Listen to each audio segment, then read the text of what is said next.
Hello and welcome to the Property News and Magicbricks, now India's first property business channel. I'm Krishna Kumar. Let's take a look at the top stories that we're tracking. Big news from SEBI, the market regulator, now will allow the REIT to invest a larger part of its corpus in under-construction assets. SEBI is also expected to announce easier consent norms in the board meeting that is currently under.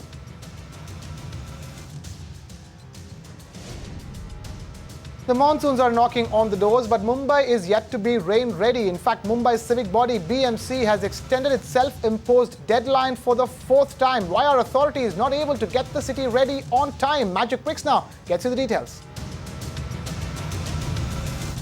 Hyderabad steps aside, makes way for Telangana's third largest district, and Chief Minister K. Chandrasekhar Rao's home turf, Kareemnagar. The city will now join the selected group of smart cities. Why did Hyderabad fail to make the cut despite making it to the initial smart city list? Magicbricks now gets you those details as well. And catch Magicbricks Now's editor Faye D'Souza in conversation with Khushru Jijina, Managing Director, Piramal Fund Management. In concrete dialogues, the ace investor tells Magicbricks Now how to identify a good developer to invest your money.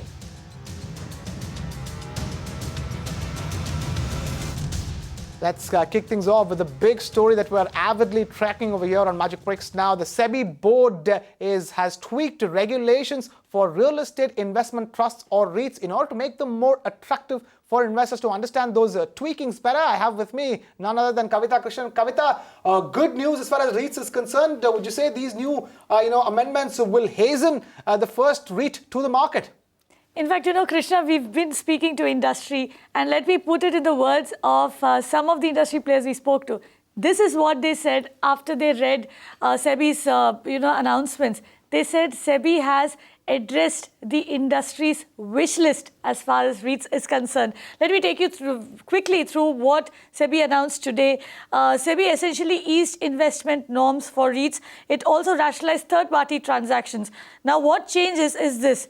SPVs that hold REITs, that are holding the assets for which are to be REITed out, can invest in other SPVs that are also holding assets. Initially, the SPV had to go out and buy its own asset.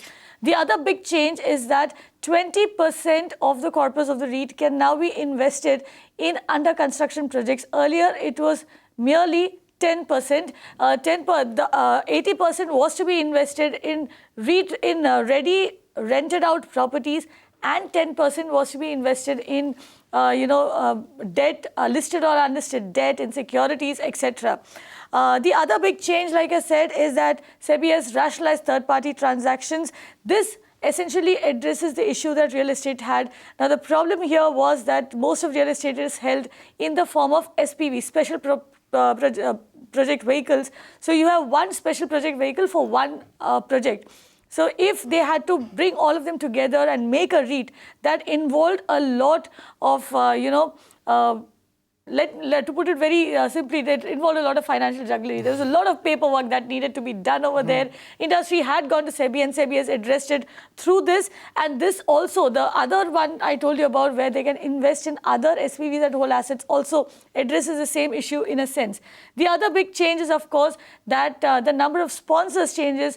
Till date, SEBI had said that they would go with 3 sponsors for a REIT. A sponsor is a person who starts a REIT. Now they're saying that they'll probably increase it. So the number is not yet out.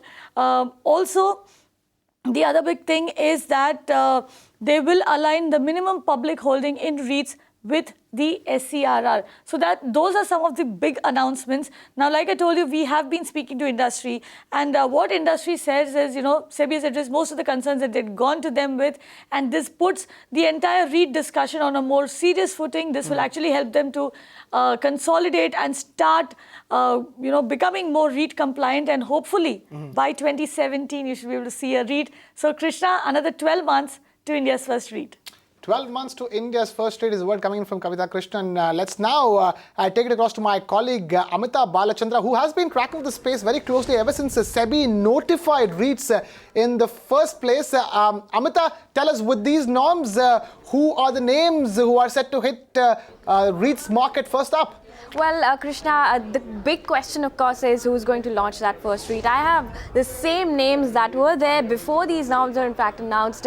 Like Kavita mentioned, this will only, make it more attractive for, of course, investors, PEs, and developers to sort of launch the first REIT. But I'll give you a couple of names there. We know that a couple of companies are betting big on REITs, and that's Embassy along with Blackstone Group. You have RMZ Group along with Blackstone. Then you have DLF, you have Panchsheel, you have K. Raheja Corp, Hiranandani Group. Just to give you an idea of what kind of assets they are holding at this point in time, you have Embassy Office Parks with the maximum commercial real estate assets as of now, and perhaps the most REIT ready. They have about 30 million square feet as of now. K. Raheja Corp, of course, has 20 million square feet. RMZ again has 13 million square feet there. And Cushman and Wakefield research, of course, also tells us that 315 million square feet of office inventory is eligible for REIT. But what we're picking up from sources, of course, is that all of these companies are gearing up for REITs, as in they're sort of getting REIT ready in a sense that they're building their assets to form an SPV, and that will happen only in 2017. Like Kavita also mentioned, perhaps March 2017 is what we know. But a lot of sources have also told us that perhaps the first REIT will be from Embassy and Blackstone, along with Blackstone, simply because they're the most REIT ready at this point in time. What we also are picking up, another key trend, of course, is that now what's happening is that a lot of developers are divesting, like there's DLF, there's Hiranandani Corp, which recently did with Brookfield. But the important thing to note here is that they're forming strategic partnerships with these PE funds, and that's something that sources tell us that will also happen towards the end of this year. So to answer your question there, perhaps in March 2017, and sources are betting big, of course, on Embassy Blackstone to go ahead first. All right, so it's Embassy Blackstone, and it could be March 2017 by the time the first REIT hits the market, is the word coming in from Amita. Amita, thank you so much. And Kavita, thank you so much for putting that big development into perspective for us. So in fact, we also got in touch with some industry biggies. Let's listen to what they had to say about this major announcement. I'm sure it's going to help a lot in terms of clearing the air to make sure that we can hasten the process of getting a REIT brought in earlier, as most developers who are in that game will want to do. It's just a matter of time that the fine print gets sorted out. See, it's like this. For the bigger players who are the relevant REITs currently, it's always going to help, because then your pipeline of development assets can quickly be infused into the REIT, and they can be a part of the REIT straight away instead of having to wait for different periods of time for completion. So it's certainly going to help in terms of increasing the size, giving a growth multiple to investors in the long term.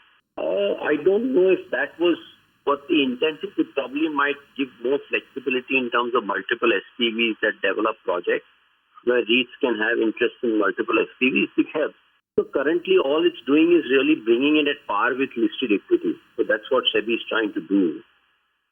And the norms will probably align themselves to how you would have otherwise invested in listed equities.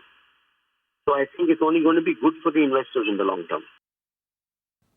I certainly think that these were amendments which were required. These were amendments which many of the players who were planning to do the REIT had voiced it out to SEBI to make the REIT more attractive. Certainly with this and the earlier clarification that the government came in on the double taxation is going to make REIT a lot more lucrative, attractive. And I do hope that in the next 12 months, we would have the first REIT getting listed in India. Things is that it has been a while since SEBI had come out with the REIT regulation, or the Finance Ministry had announced the REIT. It was way back in their first budget in 2014. But there were serious anomalies at that time. And, those got addressed subsequently. The last one was on the double taxation, but got addressed in February of this year. So really, seriously, if you were to look at it, that is the time when everybody said is that REIT will now become a reality. But it takes 12 to 14 months for any company to be REIT ready. And it's not only in India, even internationally, from the day you decide that you want to do a REIT, it will take 12 to 14 months because you have to get the structures in order. You have to ensure that the demerger, merger, SPVs, holding companies are put in line to ensure that the REIT regulations are met. There are 6 changes which SEBI has proposed. Out of the 6, I think 5 are more positive. The 6th one, which is increase in the limit for under construction, is something which really dilutes the REIT position. But apart from that, all the other 5 are a positive one, and people looking at REIT will certainly now be looking at it more closely. Because globally, REIT as a product, as an asset, as an investment vehicle is supposed to look at stabilized assets. And the more under construction assets you add to this, the more risk you're creating for the investors. They'll end up asking for a higher premium. Automatically, the yield expectations will go up. So it kind of makes life slightly difficult for the players who want to look at this as a very serious stabilized asset play.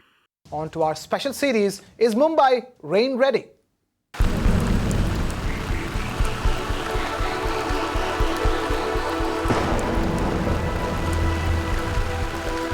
Mumbai civic body, the BMC, has yet again extended its self-set pre-monsoon deadline by another week. Remember, BMC has already missed 3 deadlines where Mumbai was originally supposed to get rain ready by the 31st of May this year. Now, the civic body claims that the city will be ready for the monsoons by the 25th of June. My colleague Disha Shah gets us this ground report. Take a look. Citizens in Mumbai are in for a tough time this monsoon, as once again Mumbai civic body BMC has extended its monsoon deadline to 25th of June this year. Remember, earlier civic body had promised to complete all the road repair work and also to clear potholes in the city of Mumbai to 18th of June this year. But clearly, when we talk today, that is 17th of June, no such road repair or potholes have been completed on ground. When we spoke to BMC officials in the road department, they told Magicbricks now that clearly there are no contractors on board to do any sort of a road repair or potholes in the city of Mumbai. They tell us that after BMC's crackdown on contractors with regards to road scam, no single contractor has come on board to clear the potholes or to do any sort of road repair work for Mumbai. In fact, they also told Magicbricks now that they are looking at other options. For example, one option that they are looking at is to ask the pre-monsoon work contractors to work during monsoon to clear all the potholes and to complete all the road repair work during monsoon. But BMC officials, they themselves are not sure that how better job these pre-monsoon work contractors will do on board during monsoon. In fact, when we also spoke to resident associations, they told Magicbricks now that this situation will lead to more potholes in the city of Mumbai, and Mumbai could potentially see more bumpy rides during monsoon. Lastly, Magicbricks now had also reported last week that BMC was working on almost 376 road repair work and potholes, out of which only 200 junctions were completed in the city of Mumbai. But up to date, till 17th of June, no extra junctions have been covered up or taken by the BMC. So now, and if you talk about desilting of work, only 46% of the desilting work has been done on ground, which is less than half. So clearly, if within 1 week, that is till 25th of June, if BMC fails to complete the remaining potholes, to clear the potholes or road repair work, then BMC will take up 176 roads only post-monsoon, which is from October 1st onwards. This is Disha Shah for Magicbricks Now.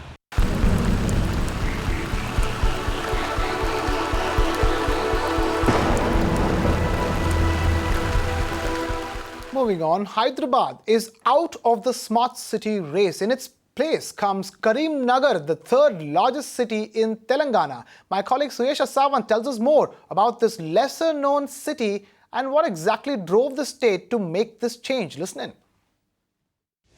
That's right, Kareemnagar has replaced Hyderabad in the smart city list.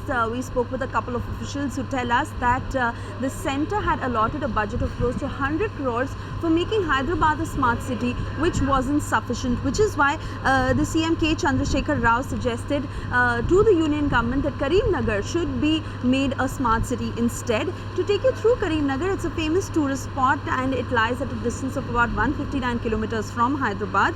It is home to several small-scale agricultural, forest and mineral-based industries and has a population of over 2.5 lakhs. In Delhi, the Smart Cities Director Munish Kumar Garg met up with the Kareemnagar MP B. Vinod Kumar, which is when the final decision was taken. The union government has released a budget of about 2 crore rupees for the preparation of the DPR or the detailed project report. The mayor, the commissioner, corporators, NGOs and the citizens have collectively worked towards preparing the DPR, and officials believe that this move will greatly help in the growth of Kareemnagar. And to give us more details about Kareemnagar's smart city plans, we're now being joined by one of the key people instrumental in this move, Mr. B. Vinod Kumar, MP from Kareemnagar. Mr. Vinod Kumar, thank you so much for taking time out to speak to Magicbricks. Now, firstly, I'd like to congratulate you on Kareemnagar becoming a smart city. Tell us what is the plans that you have at this point in time? Thanks a lot. The Kareemnagar city is the third largest city in the new state of Telangana, and the population is more than 3 lakhs. And this city is being irrigated by the river Godavari through Kakatiya Canal, and this city is an upcoming city in the state of Telangana. And this is supposed to be one of the paddy grown area in the state of Telangana. Even in undivided the state of Andhra Pradesh, this state competed with two Godavari districts, that is East and West Godavari districts. And this city is an historical city, and it has a university in the name of Shatavahana University. All right. Mr. Vinod Kumar, tell us, I wanted to ask you specifically, what are the key focus areas for Kareemnagar to become smart? What changes can the citizens expect? Very lengthy discussion with the corporators of this municipal corporation, and we are going to the people because we want to receive opinions from the citizens of this city. And hopefully many are asking for good sanitation facility in the city because they want underground drainage system and drinking water, pipe drinking water to each household as well. So in the coming days, we have very good education institutions in the city, and they want, the corporators had mentioned that this city should give employment to the new generation, youngsters. That is in regard of having all these engineering colleges. They want an IT hub in the city. So we want to market this city as a smart city and invite entrepreneurs from across the world, particularly in the IT sector. And coming days, the city is well connected with highways.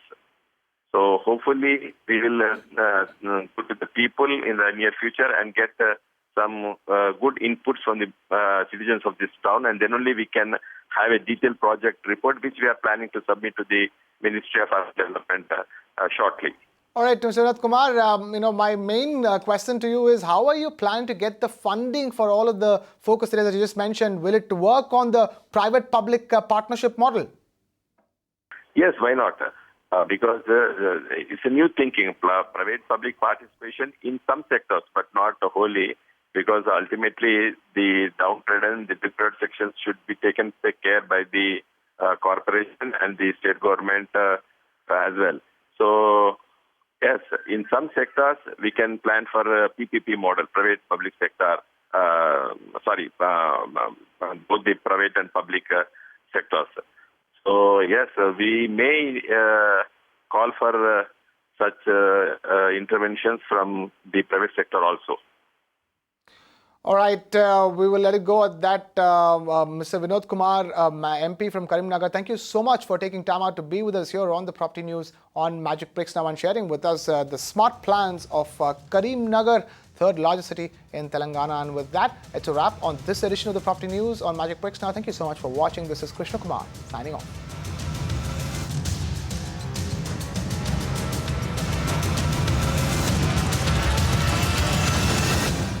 You can watch live TV on our website mpnow.in.